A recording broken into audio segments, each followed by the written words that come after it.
Hi guys! Welcome to my channel again and welcome to Pearl TV. And in this video guys, ang topic natin ay bakit tinigil ko na ang pagpunta namin sa common center, okay? So why did we stop visiting common center? Okay, kasi diba the last time, that was way back July. If I'm not mistaken, July 12, we went to common center, we inquired, okay? About their services, and then afterwards bumalik kami mga July 16, nag-start na si Smart Kid, okay, and it took us at least 1.5 months, okay, na we paid tuition, okay. So why is it na pinatigil ko na ang anak ko sa common, okay? So one of the reason guys is may pasok na si Smart Kid, okay. So that is the very first reason. May pasok na siya.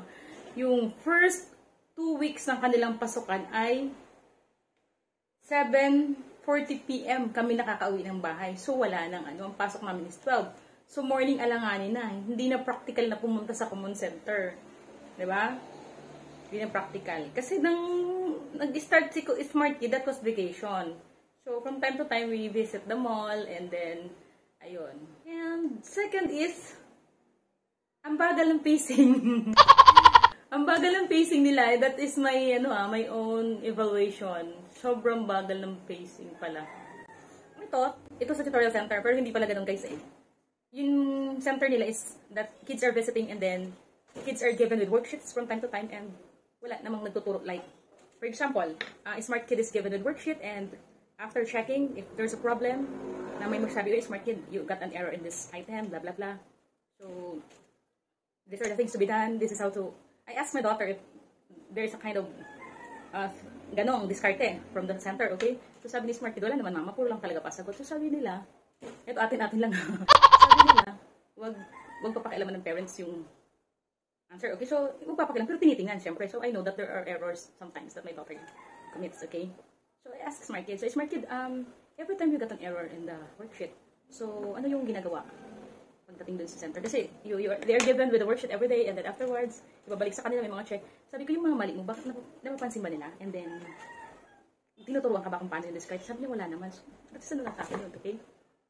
So, the reason why I enrolled my daughter in common is talagang totoo, is sabi ko, ano siya sa mathematics. In multiplication. Kung baga steadfast, mapamaster yung multiplication table as soon as time, pero hindi nga, nag-start sila sa addition. They started in addition. And the good thing is, okay naman. So, ang advantage lang, itong si Smart Kid, naging very time conscious siya. Napaka-quick niya, guys. Okay? And, ayun nga, sabi ko, kung itong bagay na to, na, ako, sa totoo lang, ako naman talagang may kasalanan. Kasi nadaan lang ako doon one time. And then, I told Smart Kid that I will ask her dad and papa-enroll namin. At ito naman, ang tatay namin, gustong-gusto naman. Sige ha, sabi niya, hanggang matuto si Smart Kid, patuloy-tuloy lang dyan, okay? So, it happened. Kaya tapos ito nga na medyo na-stress na ako. Kasi sabi ko kay Mr. ko, papatigil na natin.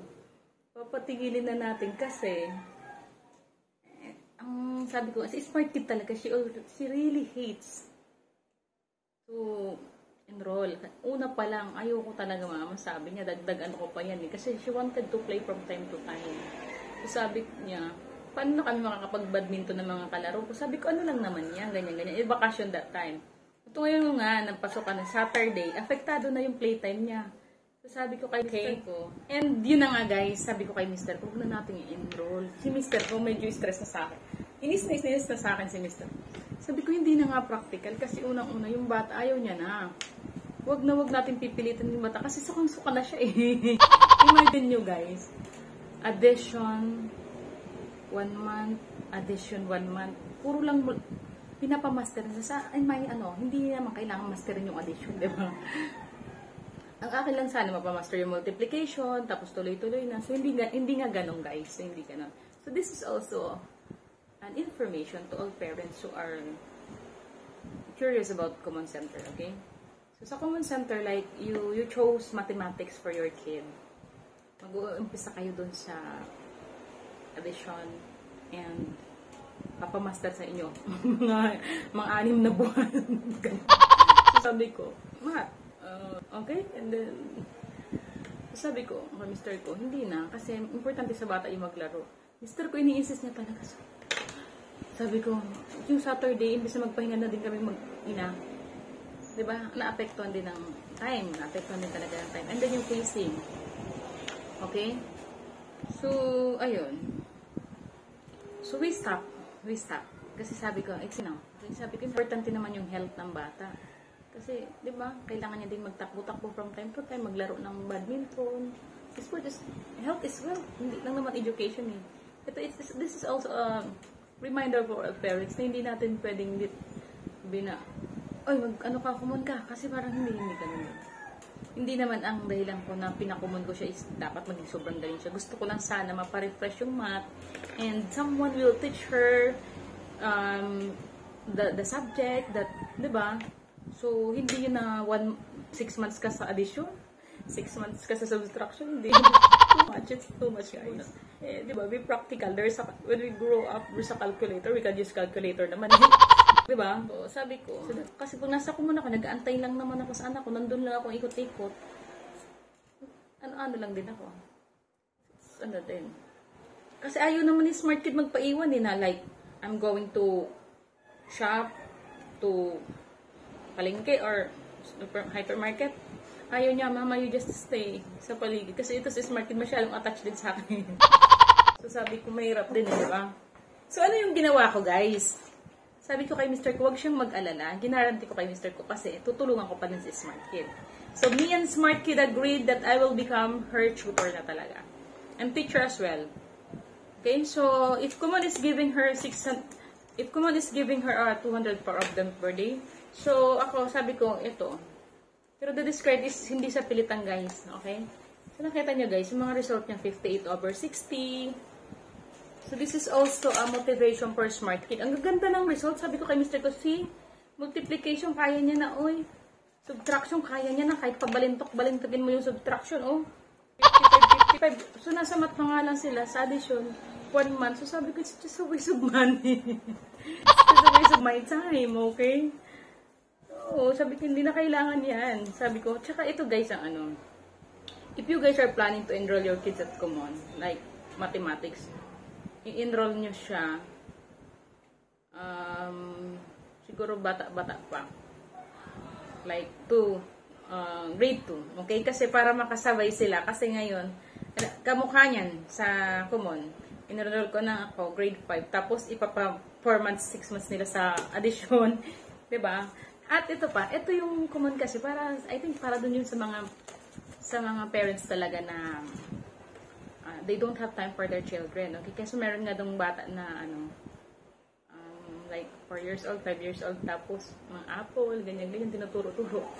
So, ako naman that time, kay smart kid, ang ginagawa ko noon, I bought lots of books. Yung mga, kahit mahal yung binibili-bili ko. Kasi talagang ako, pagdating sa libro, I really love buying books. Not just for me, but for my daughter. Okay? So, yun. Kaya nga minsan nabudol ako. Okay? First item that I bought online, the book. Diba? So, nabudol ako dun. This is the good story. Kasi, sabi ko kay Smart Kid, hindi kita pipilitin sumagot.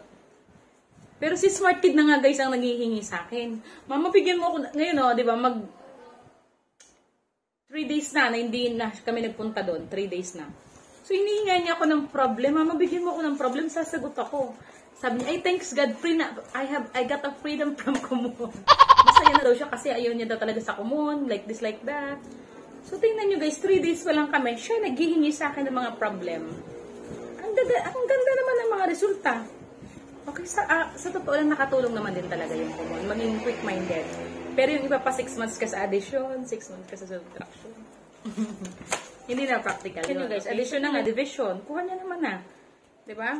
So, pinaano ko lang yung utak niya sa Kumon, pinagana ko lang, tapos ako na ulit. Kasi from kinder, grade 1, grade 2, grade 3 guys, ako din yung nagturo talaga kay Smart Kid. Nung grade 4, eto na nga guys yung story. Nung grade 4, I am very confident that can teach them, okay? So, that time, they started August, September, October, November, December. Okay, hindi ako nakikialam. Hinahayaan ko lang ang anak ko. Tapos, nag-office na ulit ako noong January, February, March, April, May, June. Nag-office na ako ulit. And what happened? Tumaas yung heat index. hindi na sila pumupunta sa school. So, from time to time, nagsisend ng mga worksheets sa bata. Parang common, pero walang ano. Hindi pa man naturuan sa school. Puro lang ang mga sinisend lang ng teacher, mga YouTube, video. Hindi yun sa bata applicable din sa magturo ka ng YouTube video. Dapat din manumano din or in front of them, diba? So, I feel guilty na sabi ko, hindi ko man lang naturuan yung anak ko. Minsan, may mga pasagutan. Si Sis Rosin, sasabihin sa akin si Sis Rosin, Sis, hindi ako marunong nito. Anong sasagot ng mga bata? Tapos ako naman, pagdating sa bahay, minsan nasa office ako, Sis, ganito yung nag-chat kami ni Roslyn. Sis, ganito yung bibigyan ko ng sample si Roslyn, ganito, turuan mo yung mga bata, ganito. Kasi nandun kay Roslyn si Sasa, kasama yung anak niya. Okay? And may assignment yung teacher, ganito, ganyan. Okay, so, yun yung nangyari. Okay? Doon ko na-realize na, napabayaan ko yung anak ko. Okay, so, babawi ako kay Smart Kid. Kasi kaya nga, part of pagbawi ko, I enrolled her in Common Center, but I saw that it's not what I'm expecting, okay? So, ayun nga, ako guys, ang tutor ulit nila yung Smart Kid, at every time she got perfect, like, 55/55, ganyan, sabi ko, you have a prize. Every paper that you got correct, perfectly 100, like this, I will give you 10 pesos, okay? So, nakailan na kami, guys. Marami-rami na siyang perfect, oy. So, sa 3 days, guys, ang dami ko nang nabigay sa kanyang problem. Imagine mo, guys. Kasi ganun siya kasigasig humingi ng problem. Di ba, ang galing din ni Smart Kid, oh. Masigasig siya humingi ng problem kasi ang motivation sa kanya, I will be giving her incentive. Okay? A prize. Okay, and then, last Sunday, ayan, bumili ako ng book na to. Sabi ko, re-reviewin ko, aaralin ko to, mag-backtrack ko para i-refresh ko din kay Smart Kid. Kasi nga, sabi ko nga guys, yung grade 4 siya, so, very confident ako na, okay, yung teacher, tapos nagkaroon ng, pagtas ng hit index, hindi naturuan yung mga bata. So, ayun, aralin ko and i-review ko siya, para sabi ko, ngayong grade 5 siya, kahit papano, gradually, makahabol kami, at kung ano man yung lesson nila ngayon na grade 5 na related dito, at least, medyo na si Smart Kid, okay? Kasi nga, yung math talaga, hindi niya favorite yan. I understand naman kasi, ganyan talaga, hindi naman lahat ng bata gusto yan di ba? Ako, favorite ko yan, okay? Marunong ako magturo. I really love teaching. The problem is marami akong home chores, na minsan, priority ko, pero yun nga, sabi ko, importante din. So, ngayon, kami ni Smart Kid, mas nagiging closer kami, kasi nga, dito kami nakaupo, ako yung teacher niya, ayun yung time ko magpahinga. So, pag magpapahinga ako, gagawan ko siya guys ng problem. Smart Kid, sagutan mo to. So, ayan. Ito, sagutan niya yan. Ayan. Ito ni-ready ko para mamayang gabi pagdating niya. Sasagutan niya lang yan guys, na mga 10 minutes. Ganun siya kabilis. Okay, so naging favorite niya na tuloy. Pero she really hated ko. Sabi niya, ayoko talaga. Una pa lang ayaw niya. Ako lang So, sabi ko, sinisisi niya nga ako, ikaw kasalanan mo kasi nanay Sabi mo pa kay tatay, hindi in-explain ko. Kasi sabi ko, syempre nanay ako, I want the best for you, like this, like that. Pero hindi naman yun na parang i-deprive yung mo. Pero sabi ko, di ba nakita ko naman na, pati ako, sobrang stress na ako kasi ang daming gawaing bahay, iiwanan ko just for that Tapos yung bata, hindi naman siya masaya. Doon tayo sa kung saan masaya yung bata, guys. Okay? So, naintindihan ko naman kasi si Smart Kid is very good in music naman, tapos sa art. So, hindi naman lahat ng talent sa mundo ibibigay sa anak natin. Pero yun nga, nagkaroon naman ng improvement. Nakatulong din yung common guys. Yung pagiging quick-minded. Tapos yung guys, yung punctuality. Yung anak ko, gigisingin na ako. Mama, gising na tayo. Wake up na kasi may pasok na ako ngayon. Kasi nakakatuwa. So, ito guys, nagbumili ako ng gagawin naming reviewer. So, ayan. Para ako din, maintindihan ko din yung ibang lesson niya. Naghanap ako ng guide ko guys, para gagamitin ko talaga, para i-refresh siya, okay? Refresh siya at the same time, pag yung error niya, tuturuan ko siya, this is how to answer this, like that, this is the discard, para hindi ka mahirapan, sabi ko. So ngayon guys, Smart Kid is very good already in math, na nakikita ko na yung progress niya, katulong yung common, pero sabi ko nga, hindi na tama sa age niya. Parang late na siya, masyado. And sa kagaya ko nga, sabi ko, practical ako. Hindi na worth it na you invest 2,000 pesos for monthly, just for a topic of addition, diba? Or another 1 month. for the topic of subtraction, di ba? May calculator na yun, di ba? So, para sa akin, pero kung kayo naman guys ay you don't have time for your kids and you have the financial means talaga, kung kaya talaga. Kung ay lang sa'yo magkapo ng pera, go. Okay, matututo. Kasi we understand naman, di ba? Kung sa business. Okay, that is their strategy. Para ma-pro lang yung ano nyo doon. Okay? Kasi nga yung pamangking ko na sa scholar siya dati, sa shipping line siya dati, nagkumun din daw sila, pero libre lang. Kasi scholar nga yung pamangking ko. Okay? Libre lang sila doon. Okay, yun. Yung libre naman, why not, diba? Pero kaganyan na mag-ano ka. Tapos, oras ko, iiwanan ko yung bahay, yung mga gagawin ko. So sabi ko, dito na lang tayo sa bahay, relax tayo, nakaupo, one-on-one tayo. So, ganon. And sabi ko, para hindi din ma-overlook yung ibang subject mo. Kasi parang nakatutok na lang tayo dun sa kumun-kumun na yan eh. So, you still have other subject to focus with. Hindi kasi yung gusto ko mangyari sana eh. Na may like for example, medyo hindi pa siya pasok sa grade 4. Sure, refresh sa lesson about grade 4. But, yung pala is like, the program is like, you will be mastering addition for 2 months, 3 months. You will be mastering subtraction. So, ganun pala yun. Pero, that's their strategy naman, diba? Okay, so, ayun. Sobrang na-stress na din ako pagka-chat ko sa mister ko kasi ini-insist niya. So, I want stress-free life. So, diba? I want a stress-free life and even smart kid felt deprived. Sabi ko, it's time to break free. Huwag mo na akong sinachat ko, huwag mo na akong pilitin na tuloy pa yan kasi nga hindi na talaga gusto ni smart kid. Pero yung totoo, ako ayoko na din kasi hindi talaga practical. For me, kasi sabi ko, ako na lang okay, so pinakita ko kay Mr. kung paano time to time. Ayan yung result ng in-exam ko sa kanya. Okay, so diba, kung saan naman tayo magiging masaya, kung saan magiging masaya yung anak natin, doon tayo, diba? Kasi ako, the point is, nagiging ganito ako kasi hindi masaya yung anak ko. Malamang, diba? Kasi kung masaya siya, susuportan ko siya. Kasi una nga sabi ko sa kanya, ako ang initiator nito eh. Sabi ko kay Mr. ko, ako ang initiator nito na mag-ano siya doon, diba? Okay, so bye and thanks for watching. Hindi naman natin kailangan sobrang excellent yung anak natin. We just want to guide them to refresh or, diba? Bye. Ang dami ko lang sinabi. God bless.